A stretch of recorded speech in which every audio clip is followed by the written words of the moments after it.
ವಿದ್ಯಾರ್ಥಿಗಳೇ ಸ್ವಾಗತ. ನಾವೀಗ gas metal arc welding process ಮೂಲಕ 10 mm ದಾಪವಿರುವ ಮೈಲ್ ಸ್ಟೀಲ್ ಮೇಲೆ ವರ್ಟಿಕಲ್ ಅಪ್ವರ್ಡ್ ಪ್ರೋಗ್ರೆಷನ್ ಮೂಲಕ ಟಿ ಜಾಯಿಂಟ್ ಅನ್ನು ವಿಶ್ಲೇಷಿಸಲು ಮತ್ತು ಮಾಡಲು ಕಲಿಯುತ್ತೇವೆ. ಉದ್ದೇಶ: ಈ ಅಭ್ಯಾಸದ ಕೊನೆಯಲ್ಲಿ ನಿಮಗೆ ಸ್ಪೆಸಿಫಿಕೇಶನ್ಸ್ ಪ್ರಕಾರ ಟಿ ಜಾಯಿಂಟ್ಸ್ ಅನ್ನು ತಯಾರಿಸುವುದು, ಟೇಬಲ್ ಮೇಲೆ ಜಾಬ್ ಅನ್ನು ಸೆಟ್ ಮಾಡಿ ಟ್ಯಾಕ್ ವೆಲ್ಡ್ ಮಾಡುವುದು, ವೆಲ್ಡಿಂಗ್ ಪೊಸಿಷನರ್ನಲ್ಲಿ ಜಾಬ್ ಅನ್ನು ವರ್ಟಿಕಲ್ ಪೊಸಿಷನ್ನಲ್ಲಿ ಹೊಂದಿಸುವುದು, ಸ್ಟ್ರಿಂಗರ್ ಬೀಡ್ ಟೆಕ್ನಿಕ್ ಬಳಸಿ ಬೀಡ್ ಡೆಪಾಸಿಟ್ ಮಾಡುವುದು, ಸರ್ಫೇಸ್ ಡಿಫೆಕ್ಟ್ಸ್ ಇದೆಯೇ ಎಂದು ಪರಿಶೀಲಿಸಲು ಸಾಧ್ಯವಾಗುತ್ತದೆ. ನಾವೀಗ GMAWಗೆ ಬೇಕಾದ ಟೂಲ್ಸ್ ಮತ್ತು ಇಕ್ವಿಪ್ಮೆಂಟ್ಸ್ಗಳನ್ನು ನೋಡೋಣ. Steel rule, ball pin hammer, half round file, try square, tongs, chipping hammer, steel wire brush, personal safety equipment, key ಮತ್ತು spanner, helmet type screen, angle grinder, flow meter ಇರುವ gas regulator, CO2 gas heater, shielding gas hoses, welding power source, ಸ್ಥಿರ ವೇಗ ಮತ್ತು voltage ಇರುವ wire feeders ಪೂರೈಕೆ, ಎಲೆಕ್ಟ್ರಾಡ್ ವೈರ್ನ ಪೂರೈಕೆ, welding gun, shielding gas cylinder. ನಾವೀಗ T joint ಸ್ಟೆಪ್ಸ್ಗೆ ಬೇಕಾದ ಪ್ರೀ ವೆಲ್ಡಿಂಗ್ ತಯಾರಿಕೆಯನ್ನು ನೋಡೋಣ. ಡ್ರಾಯಿಂಗ್ನಲ್ಲಿರುವಂತೆಯೇ MS ಶೀಟ್ಸ್ ಅನ್ನು 150 mm by 50 mm by 10 mmಗೆ ಕತ್ತರಿಸಿ. ಫೈಲಿಂಗ್ ಮೂಲಕ ಪ್ಲೇಟ್ಸ್ ಅನ್ನು ಸ್ವಚ್ಛಗೊಳಿಸಿ ಮತ್ತು ಡಿಬರ್ ಮಾಡಿ. ಚೌಕಾಕಾರದಲ್ಲಿ ಪ್ಲೇಟ್ಸ್ನ ಅಂಚುಗಳನ್ನು ಗ್ರೈಂಡ್ ಮತ್ತು ಫೈಲ್ ಮಾಡಿ. ಸ್ಪೆಸಿಫಿಕೇಶನ್ ಪ್ರಕಾರ ಟಿ ಜಾಯಿಂಟ್ ಅನ್ನು ಸೆಟ್ ಮಾಡಿ.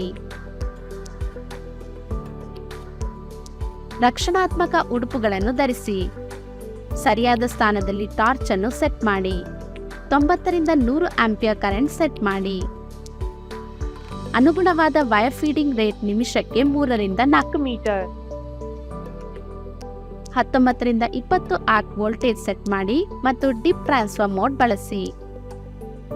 0.8 mm ಡಯಾಡ್ copper coated mild steel filler CCMS wire ಬಳಸಿ. ಡಿಸ್ಟೋರ್ಷನ್ ಅನ್ನು ತಪ್ಪಿಸಲು ಟ್ಯಾಕ್ ವೆಲ್ಡೆಡ್ ಜಾಯಿಂಟ್ಸ್ ಅನ್ನು ಹಿಂಭಾಗದಲ್ಲಿ 87 ಡಿಗ್ರೀಸ್ಗೆ ಇಳಿಸಲಾಗುತ್ತದೆ. ಟಿ ಜಾಯಿಂಟ್ನ 2 ಕೊನೆಗಳನ್ನು ಟ್ಯಾಕ್ ವೆಲ್ಡ್ ಮಾಡಿ. ನಾವೀಗ GMAW ಪ್ರಾಸೆಸ್ ಮೂಲಕ ವರ್ಟಿಕಲ್ ಪೊಸಿಷನ್ನಲ್ಲಿ ಟಿ ಜಾಯಿಂಟ್ನ ವೆಲ್ಡಿಂಗ್ ಪ್ರಾಸೆಸ್ ಅನ್ನು ನೋಡೋಣ. ಟ್ಯಾಕ್ ವೆಲ್ಡೆಡ್ ಜಾಬ್ ಅನ್ನು ವರ್ಟಿಕಲ್ ಪೊಸಿಷನ್ನಲ್ಲಿ ವೆಲ್ಡಿಂಗ್ ಪೊಸಿಷನರ್ನಲ್ಲಿಡಿ. ಗನ್ ಅನ್ನು ಜಾಯಿಂಟ್ಗೆ ಲಂಬವಾಗಿ 5 ರಿಂದ 15 ಡಿಗ್ರಿ ಕೋನದಲ್ಲಿ ಪ್ರಯಾಣದ ದಿಕ್ಕಿಗೆ ಇರಿಸಲಾಗುತ್ತದೆ. ವೇವಿಂಗ್ ಮೋಷನ್ ಬಳಸಿ ಕೆಳಗಿನಿಂದ ಮೇಲಕ್ಕೆ ವೆಲ್ಡ್ ಮಾಡಲು ಪ್ರಾರಂಭಿಸಿ. ಡಿಪ್ ಟ್ರಾನ್ಸ್ಫರ್ ಮೋಡ್ ಬಳಸಿ ರೂಟ್ ರನ್ ಅನ್ನು ಡೆಪಾಸಿಟ್ ಮಾಡಿ.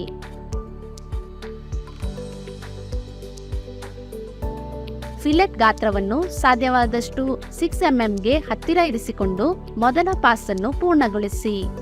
ಪ್ಲೇಟ್ ಅನ್ನು ಸಂಪೂರ್ಣವಾಗಿ ತಂಪಾಗಿಸಿ ಮತ್ತು ಎರಡನೇ ಪಾಸ್ ಅನ್ನು ಡೆಪಾಸಿಟ್ ಮಾಡಿ. ಎರಡನೇ ಪಾಸ್ ಫಿಲೆಟ್ ಗಾತ್ರವನ್ನು 8 mmಗೆ ಇರಿಸಿ. ಎರಡನೇ ಪಾಸ್ಗೆ ವೇವಿಂಗ್ ಪ್ಯಾಟರ್ನ್ ಅನ್ನು ಬಳಸಿ. ಟಿ ಜಾಯಿಂಟ್ನ ಮೇಲಿನ ಪ್ಲೇಟ್ನ ಅಂಚಿನಲ್ಲಿರುವ ಟಾರ್ಚ್ನ ಚಲನೆಯನ್ನು ನಿಯಂತ್ರಿಸಬೇಕು. ಇದರಿಂದ ಅಂಚು ಕರಗುವುದಿಲ್ಲ.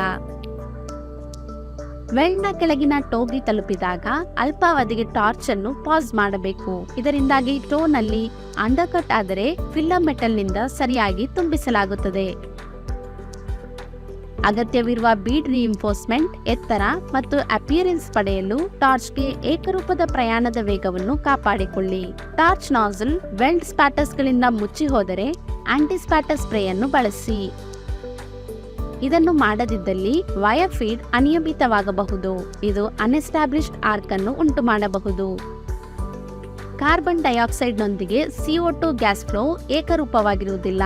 ಇದು ವೆಲ್ಡ್ ಮತ್ತು ಪೋರೋಸಿಟಿಯ ವಾತಾವರಣದ ಮಾಲಿನ್ಯವನ್ನು ಉಂಟು ಮಾಡುತ್ತದೆ. ಸ್ಟೀಲ್ ವೈರ್ ಬ್ರಷ್ನಿಂದ ಬೀಡನ್ನು ಶುಚಿಗೊಳಿಸಿ. ವೆಲ್ಡೆಡ್ ಜಾಯಿಂಟ್ನಲ್ಲಿ ಏನಾದರೂ ಸರ್ಫೇಸ್ ಡಿಫೆಕ್ಟ್ಸ್ ಇದೆಯೇ ಎಂದು ಪರಿಶೀಲಿಸಿ. ಮೊದಲ ಸೈಡ್ನ ಅದೇ ಟೆಕ್ನಿಕ್ ಬಳಸಿಕೊಂಡು ಟಿ ಅಸೆಂಬ್ಲಿಯ ಇನ್ನೊಂದು ಬದಿಯನ್ನು ವೆಲ್ಡ್ ಮಾಡಿ. ನಾವೀಗ GMAW ಪ್ರಾಸೆಸ್ ಮೂಲಕ ವರ್ಟಿಕಲ್ ಪೊಸಿಷನ್ನಲ್ಲಿ ಟಿ ಜಾಯಿಂಟ್ನ ಎಚ್ಚರಿಕೆ ಕ್ರಮ ಮತ್ತು ತಪಾಸಣೆಯನ್ನು ಚರ್ಚಿಸೋಣ. ಏಕರೂಪದ ವೆಲ್ಡ್ ಗಾತ್ರ ಮತ್ತು ಸರಿಯಾದ ರೀಇನ್ಫೋರ್ಸ್ಮೆಂಟ್ ಇದೆಯೇ ಎಂದು ಪರಿಶೀಲಿಸಿ. ವೆಲ್ಡೆಡ್ ಏರಿಯಾ ಶುಚಿಗೊಳಿಸಿ. ವೆಲ್ಡಿಂಗ್ ಡಿಫೆಕ್ಟ್ಸ್ ಇದೆಯೇ ಎಂದು ಪರಿಶೀಲಿಸಿ. ಈಗ ಡಿಫೆಕ್ಟ್ಸ್ಗಳನ್ನು ನೋಡೋಣ. Uneven bead width,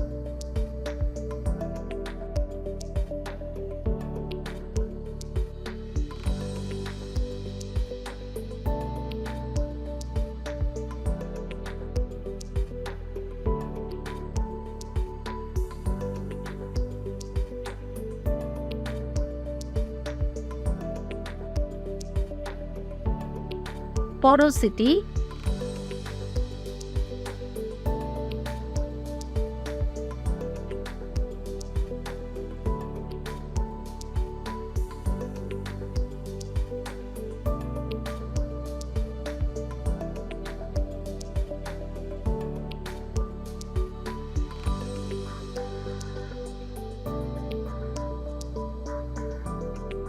blowholes,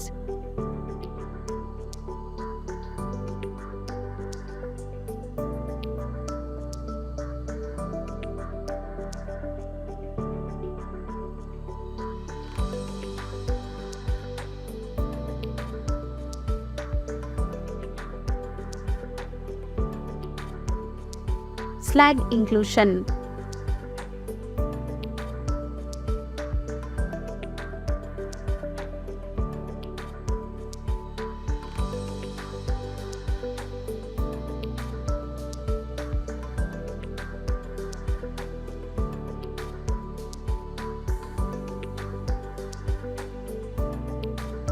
recap.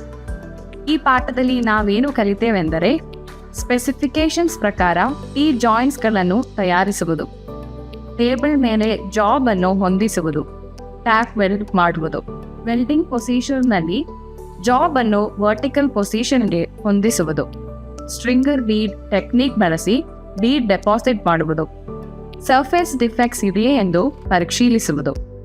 Thank you students. ನಾವು ಮುಂದಿನ ತರಗತಿಯಲ್ಲಿ ಭೇಟಿಯಾಗೋಣ. ಬಾಯ್.